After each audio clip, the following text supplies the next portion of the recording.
I'm Courtney Larson. I'm the dietitian from Integrated Services of Kalamazoo. Today I'm going to show you how to make a minestrone soup recipe from our cookbook, My Culinary Journey Part 2. For our ingredients today, we have 1 tablespoon of oil. We have half an onion that we're going to chop.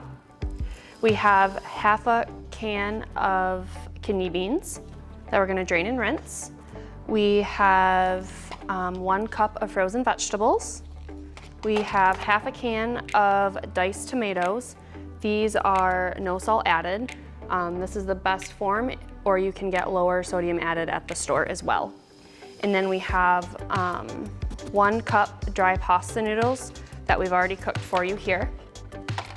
And then we have 4 cups of soup broth. So today we have vegetable stock. You can get chicken, you can get beef. Want to look for lower sodium if we can, or no salt added, and then add your salt at the end.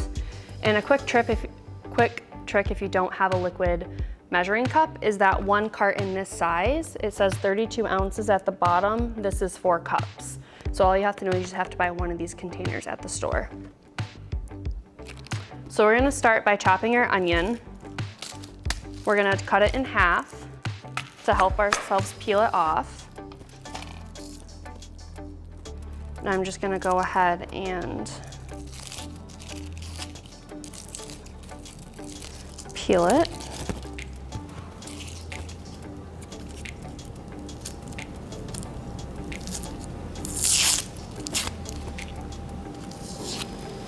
Okay, and then to dice our onion has lines that go up and down this way. I'm gonna go ahead and just cut along those lines. I'm gonna make sure to use a rocking chair motion and have my hands cupped back like a claw.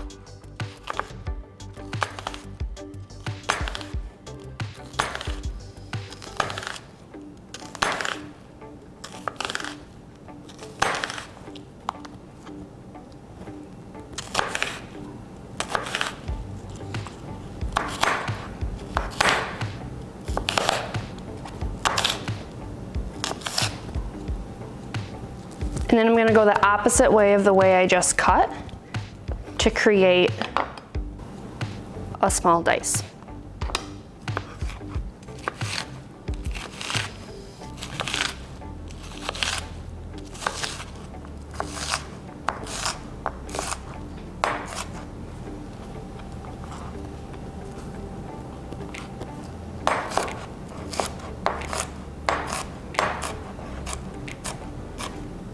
Our next step is the recipe is that we're going to drain and rinse our kidney beans. Like I said, I've already done this for you. If you can't find no salt added at the store, the draining and rinsing is really important because you can reduce your sodium content by up to 42% by draining the liquid out. So like I said, I've already done that for you. Our step next is that we're gonna saute our oil and our onion in the pan. So I'm gonna put this on medium heat. I'm gonna take our 1 tablespoon of oil and I'm gonna pour it in our pot. I'm just gonna give that just a minute so that I can feel some heat coming from the bottom of the pan. And then I'll add my onion.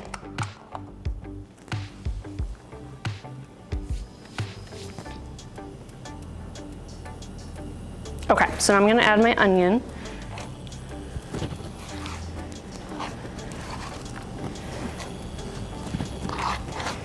And when I say saute, we're just gonna kinda move it and stir it around the pan and make sure the onion gets coated in oil and the whole bottom of the pan is coated in oil. And we're gonna let this cook until the onions become fragrant or until we can begin to smell them cooking. Another clue is, I won't be able to show it on camera, but if you look at your onions, how they're white now, they'll start to look a little bit translucent, or you might be able to, they might look a little bit see-through, and that's your cue to move on to your next step of the cooking process. So as you can see from our pot, our onions are completely coated and they haven't really started to cook yet. But once you kind of start to hear them sizzle and smell, I'm gonna add our half a can of tomatoes and our kidney beans. Okay, I'm not sure if you can see the sizzle, but you can kind of see the sizzle down here. I can now smell my onions, so now I'm gonna add our kidney beans. I'm gonna add half of our can of diced tomatoes. Again, I'm gonna saute all of these together, mix really well, and just make sure that they begin to cook down. Our kidney beans are soft, but we want them to be just a little bit softer, which is why we're adding them at the beginning. Okay, so if I take this off the heat, you won't be able to see the bubble anymore, but the juices from the tomato are starting to bubble. And I'm gonna let that go for about another 30 seconds, and then I'm gonna add our broth. Okay, now I'm gonna add our broth. I'm gonna pour all of it in, and we're gonna let this come to a boil, so we want it to really be bubbling before we add our pasta and our frozen vegetables in so that they can cook really well.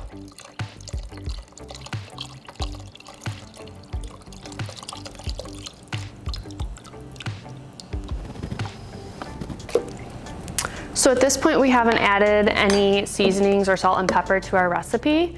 I'm gonna do that at the end. This sodium, or this vegetable stock here has 630 milligrams of sodium, which is pretty high, especially for trying to control our blood pressure. So that's my cue that I'm not gonna wanna add a ton more salt to my recipe. Now, if you're buying lower sodium or no salt added broth, you're gonna wanna add a little bit more. And what I would recommend doing is pouring a little bit in, letting it cook for a couple of minutes, tasting it, and then adding more if you need to. Okay, as you can see in our pot, we have some bubbles up top. This is my cue that I can add my frozen vegetables and my pasta. You can feel free to wait until you get maybe some stronger bubbles going, but this is a perfect time to add these. So I'm gonna add my 1 cup of frozen vegetables. And I'm gonna let these cook until they're soft and no longer frozen. And this would be also the time that I'd cook my noodles. However, I already have these prepped for me, so I'm not gonna put them in here. But when they're cooked, this is kind of what you wanna look for. You wanna look for them fully cooked, they're really soft, I can squish them. And you know, if you're really not sure, take one out, let it cool down, and just try it, and take a bite and see what you think. So I'm gonna let this continue. I don't want it to stay as hot as it is. I'm gonna bring it down to a simmer, which is a very, very, very low boil, so it's barely bubbling. And I'm gonna cook this until it's complete, and I'll show you what that looks like at the end. Okay, I've added my cooked noodles because my vegetables are almost done. Now I'm gonna let it cook and let those noodles, since they're room temp, come up to the temp of the soup.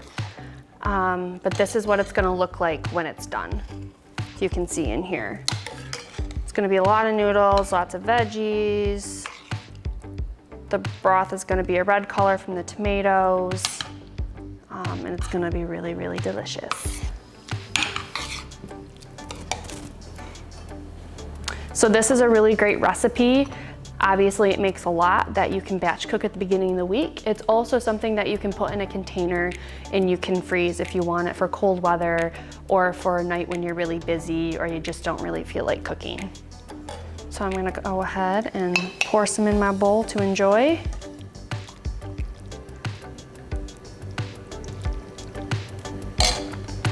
And this is what it'll look like when it's done.